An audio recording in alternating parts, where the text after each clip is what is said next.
Los Angeles. They also executed a warrant for Combs' electronic devices. During those searches, agents seized evidence of the crimes charged in this indictment. They seized firearms and ammunition, including 3 defaced AR-15s and a large capacity drum magazine. They also seized evidence of the freak-offs, electronic devices that contain images and videos of the freak-offs with multiple victims.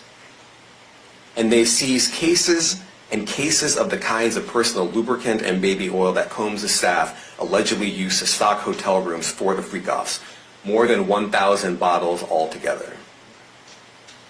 Here are some of the items that we recovered during the searches.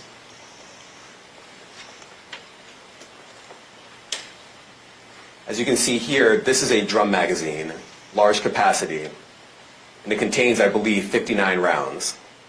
I mentioned as well that we recovered 3 AR-15s. This is a close-up shot of one of the AR-15s, and you can see right here, the serial number has been thoroughly defaced. Another picture of more ammunition and parts of 2 AR-15s right there. Now, I want to be clear about 2 things. First, this office is determined to investigate and prosecute anyone who engages in sex trafficking, no matter how powerful or wealthy or famous you may be. No one should doubt our commitment on that.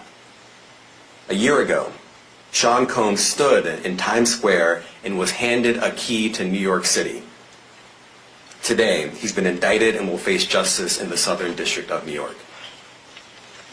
Second, we are not done. This investigation is ongoing, and I encourage anyone with information about this case to come forward and to do it quickly. Anyone with information can call 1-877-4HSI-TIP. I want to express my deep appreciation for the victims and witnesses who have used their voices and helped bring this criminal conduct to light. We would not be here without them. I also want to thank the dedicated case agents on the HSI Trafficking in Person Squad in New York. They have been with us since day one and have worked tirelessly on this investigation. They will continue to be invaluable partners to us. I also want to thank the incredible agents and analysts from SCNY who have also provided tremendous assistance on this case. I'm deeply grateful for their continued work. And finally, I want to thank the outstanding career prosecutors from SCNY who are handling this case. Meredith Foster, Emily Johnson, Chrissy Slavic, Madison Smeisler, and Mitzi Steiner, and their supervisors, Jamie Backleeper and Jacqueline Kelly. They are members of the Civil Rights Unit in our criminal division. We created the Civil Rights Unit when I became U.S. Attorney. I'm deeply proud of their work on this and so many other cases. I'll now take some questions. Eric Katursky, ABC. Thanks, Dave. Damian, thanks. The indictment describes aggressive, open, violent, hedonistic abuse that you say was recurrent and widely known. Why did it take law enforcement so long to intervene? How many women were victimized by Sean Combs, and how many others were involved? Look, our investigation is ongoing. We are committed to bringing justice to everyone who's been victimized by the defendant. I can't tell you why it took so long. I think the better focus is on the fact that we are here today. And we are committed to making sure that justice is done. Next question. Thank you. Julia Ainsley, NBC. Thank you for doing this. You said we are not done and that Combs did not do this alone. Do you foresee that there could be other charges related to this case? I'm not taking anything off the table. Janet Fisher, Newsday. What's the difference between the sex trafficking and promoting travel for the purpose of prostitution?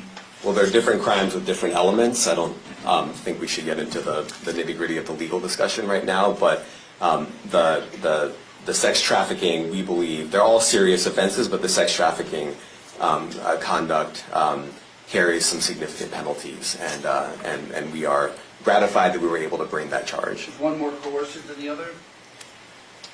I'm not going to be able to get into that, but you can look it up, and yes, sex trafficking, especially when it involves coercion or force, is a very serious crime, and it carries significant penalties. Good afternoon, Darla Miles, ABC7 New York. Thank you for this press conference and for the details. 2 questions. In context of this indictment and the information that was presented to the grand jury, are you able to clarify the number of victims? It's mentioned plural in the indictment, but can you specify the number of victims just for this particular indictment? And secondly, can you provide details about the alleged arson?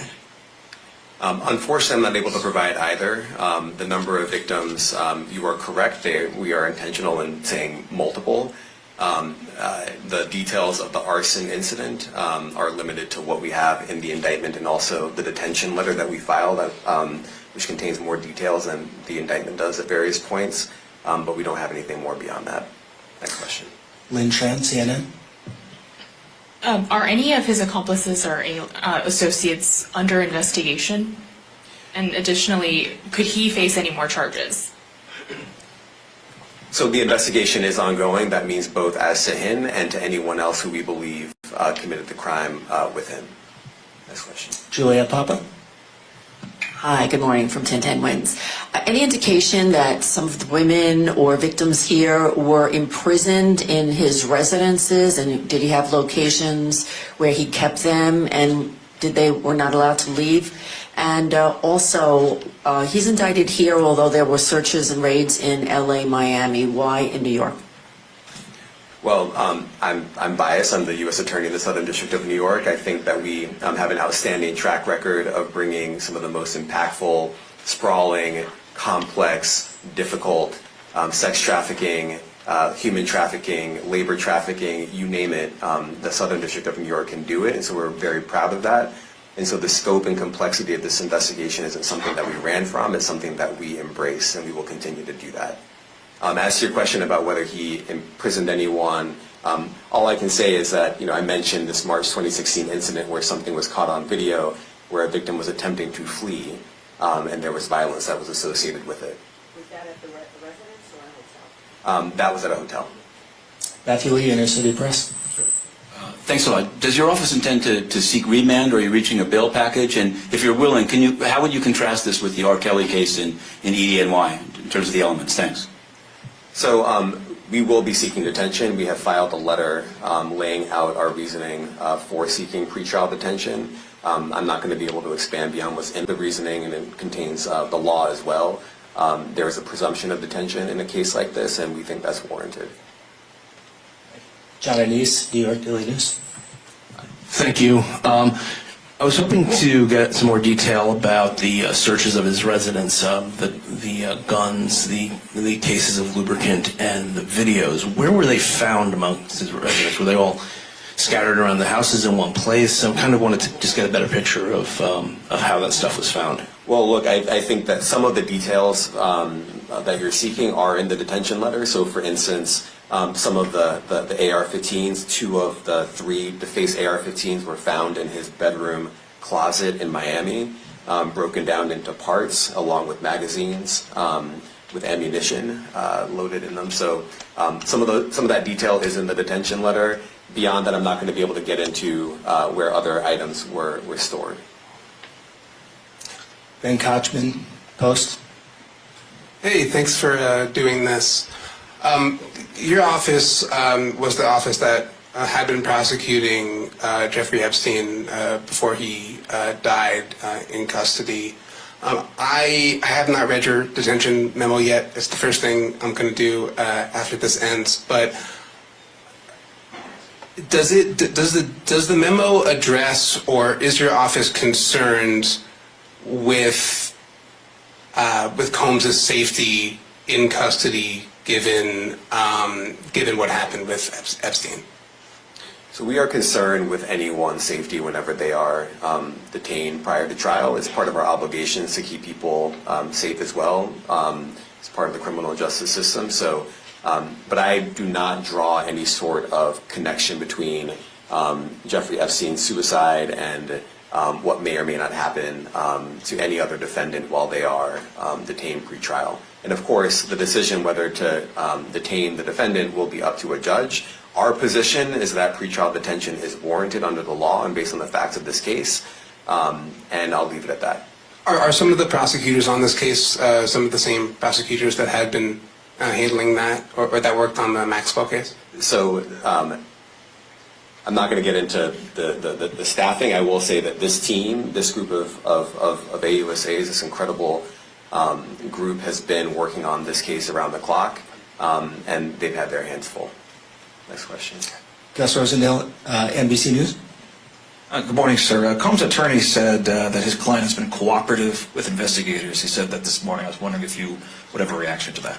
Let me just say this. I think that generally and with increasing frequency, the word cooperative or cooperating has taken on tremendous elasticity and it no longer really bears any relation to what the word means when we use it in a very specific context. So responding to lawful process and the like does not qualify as cooperation when we use that term here.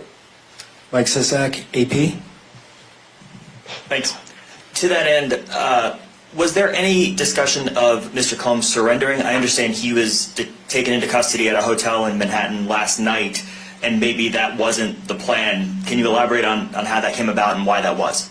I'm not going to be able to get into any sort of operational details as to how he was taken into custody and when. He is in custody right now. He will be appearing in court later today. Was there any discussion of him surrendering, given they claim he's cooperating? I'm not going to be able to get into law enforcement tactics or operations.